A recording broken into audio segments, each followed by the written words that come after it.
Are you a poly student who's unsure of what to continue doing after poly? This is a very important decision, so you should think about it very carefully before you make the final decision. Luckily for you, I made 6 months worth of research and I'm gonna share everything with you in this video. Hi, my name is Alice. I'm a Year 3 student in Singapore Polytechnic, and in this video, I'm gonna share you 4 pathways in total. The first one is to study full-time, secondly is part-time, thirdly is to study elsewhere other than in Singapore. Thirdly is to work full-time. I'm gonna share every pros and cons of all of these approaches, so make sure to stick to the end of this video.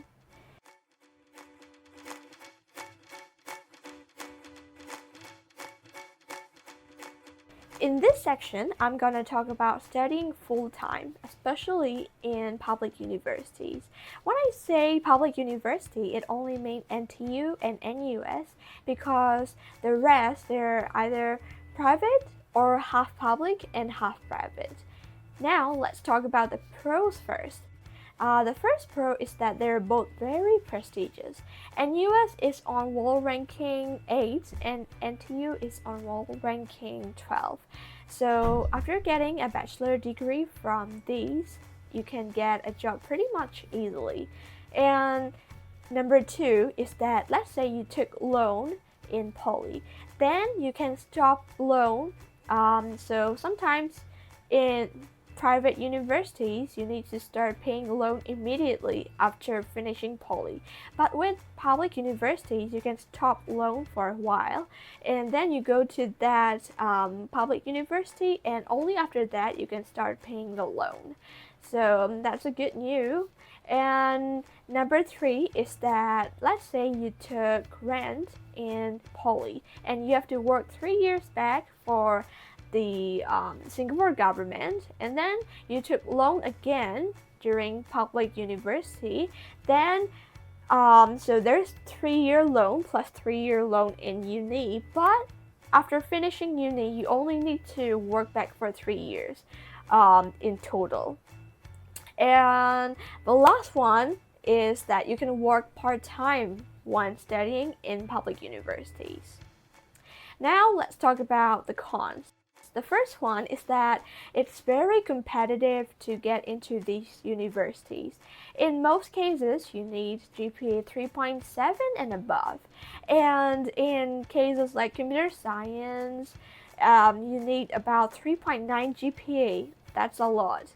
And the second thing is that you might need bridging modules. So I'm gonna link it in the description so that you can read more about bridging modules. And thirdly, because the students there are gonna be very outstanding, you're gonna get a lot of pressure. So that's one thing to note. Now let's move on to the next section.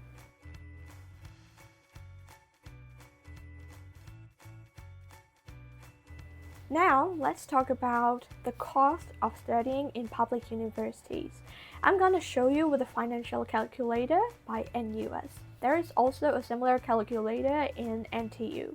So you can just fill in your module and you can find out how much you have to pay.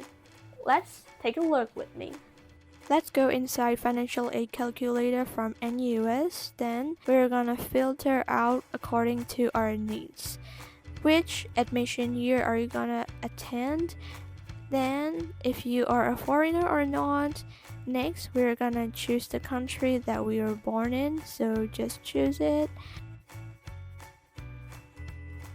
Then the program or the major that you're gonna attend, whether you will take the accommodation from NUS or not.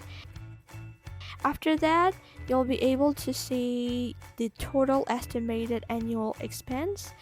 Then you'll also see the financial aid package and how much out-of-pocket amount required to attend NUS. That's all for NUS calculator. Now let's talk about studying full-time in private universities.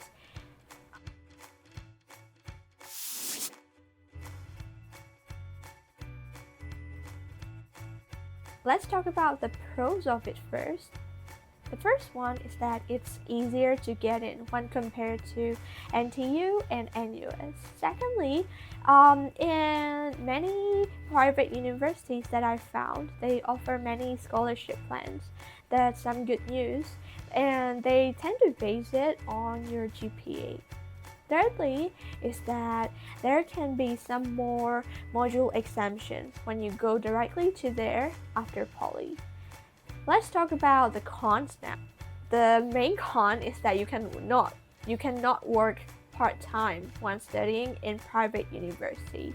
And like I said, there is no loan deferment, so you need to pay a deposit of the loan amount that you took in poly before going to the private universities. But I also recommend you to check with your university first. And lastly is that they're less prestigious than public universities like NTU and NUS.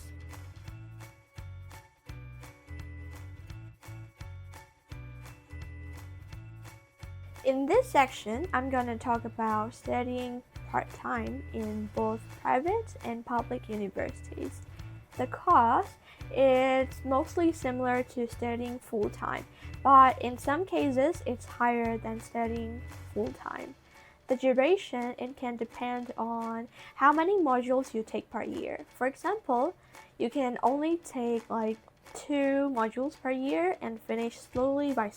That's perfectly fine. The pros include that you can just earn full-time salary while being a student and also support yourself financially. You can fulfill bond of 3 years if you took a grant during poly time. You can also gain work experience. The main con is that it's gonna be very tiring. Just imagine you go from 9 to 5 to your full-time job and then go to study. After that, it's gonna be really tiring. But I would say that it's gonna be really worth it if you can go for it.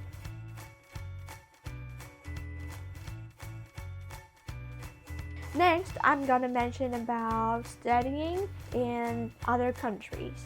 For that, poly diploma is pretty much accepted by universities around the world, so you shouldn't worry about it.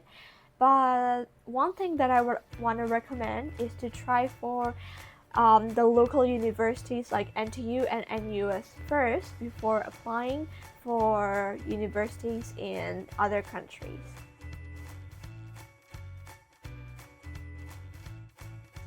Next, the next section is about working straight after poly. And before diving into that, please like and subscribe to my channel so that I can grow more. I'm gonna put more videos like this in my channel, so please look forward to it. Now let's talk about the pros of working straight after poly. It's that you can earn earlier and avoid debt. You can also gain work experience at the same time, but the con is that you might hit career ceiling. What I mean by that is after getting poly diploma, you can get the S-Pass, which means that you can earn about 3,000 per month, but after finishing bachelor degree, you can earn about 5,000 because you get the pass, which is called E-Pass. And of course, like I said, there will be fewer advancement paths without the degree. But anytime that you feel like going back to university, you can always go back for it with the money that you earned during working full-time. But one thing to note is that you might hesitate to use your hard-earned money on attending a university back again. Okay, these are all my tips for what to do after poly. Please like and subscribe to my video. Thank you so much for watching. Bye bye.